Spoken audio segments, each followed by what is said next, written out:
Sveiki, būsimi kalėdinio paukščių stebėjimo maratono dalyviai. Parodysiu, kaip jums pateikti duomenis per svetainę klubas 250. Eisim į svetainę, jeigu naudojatės telefonu, apačioje rasite naują stebėjimą, jeigu kompiuterio tai viršuje, paspausime jį, taip kaip standartiškai pateikiame stebėjimus, būtinai paspaudžiame varnelę prie 2023 metų kalėdinio paukščių stebėjimo maratono. Todėl, kad jeigu tai nepadarysite, tai nematysite bendroje suvestinėje. Bus galima atsifiltruoti duomenis, bet kad tvarkingai pateikus duomenis matytumėt suvestiniai, būtina paspausti šitą varnelę. Užpildysim laukelius. Atkreipiu dėmesį, kad įvestumėt individų stebėtą kiekį.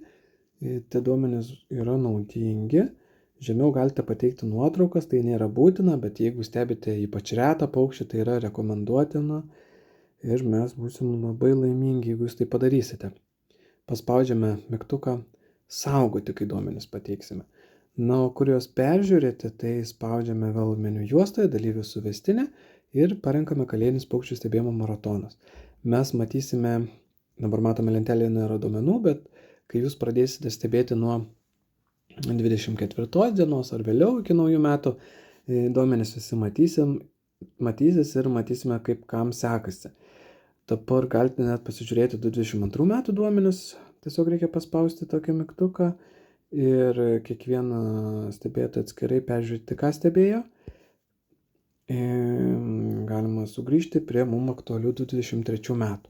Taip pat duomenis bus galima pateikti ir senuoju būdu, tai birdlife.lt svetainėje, kaip ir anksčiau, niekas nesikeičia, tiesiog svetainėje užeisime naujienos kalėdinis paukščių stebėjimo maratonas, spaudžiame plačiau, rasime tekstą, prašymą ir taisyklės ir formą.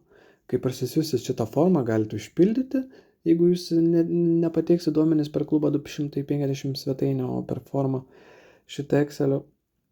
Tai tik atkreipiu dėmesį, kai užpildysit formą, pervadinkite būtinai vardų pavardę tą failiuką, kad jisai nepasimestų, nes būna žmonės tiesiog daug atsiunčia failų, mes gaunam 30, 40 tų anketų ir daugiau, ir kai visi vienodai vadinasi, tai kiekvieną reikia pervadinti ir kai tu skubiai viską darai, greitai, tai gali kas pasimesti, tai užpildom tvarkingą, kaip prašom, kad duomenis tvarkingai gautumėm ir jie niekur neprapultų. Ir čia yra rasti naujienai patarimų. Be galo vertingi, tikrai, jeigu norite pamatyti kuo daugiau skirtingų paukščių rūšių, reikia aplankyti įvairiausias paukščiams tinkamas buveinės, ne tik tais, sakykime, miestą, parką, bet nuvažiuoti į mišką, į galbūt į mažesnę gyvenvietę, kokius laukus, neužšalusio vandens telkinį, jeigu tai yra įmanoma tuo laikotarpiu, ir tikrai stebėtų rūšių padaugės. O daugiau aš jums linkiu sėkmės, lauksime labai rezultatų ir tikimės, kad kas nors gal pamatys kokią ir įdomią paukščių rūšis. Beje, apie paukščių rūšis, tai galima pasižiūrėti pernai, kokius paukščius stebėjo, tai toj pačioje naujienoje yra nuoroda, paspausite, pamatysite rūšių sąrašą, kas kaip kam sekasi, galėsit jau tai pasiplanuoti, galbūt net išvykos vietas, ar galbūt kokias tikėtinas paukščių rūšis bus. Tai ką, iki, sėkmės visiems dalyviams.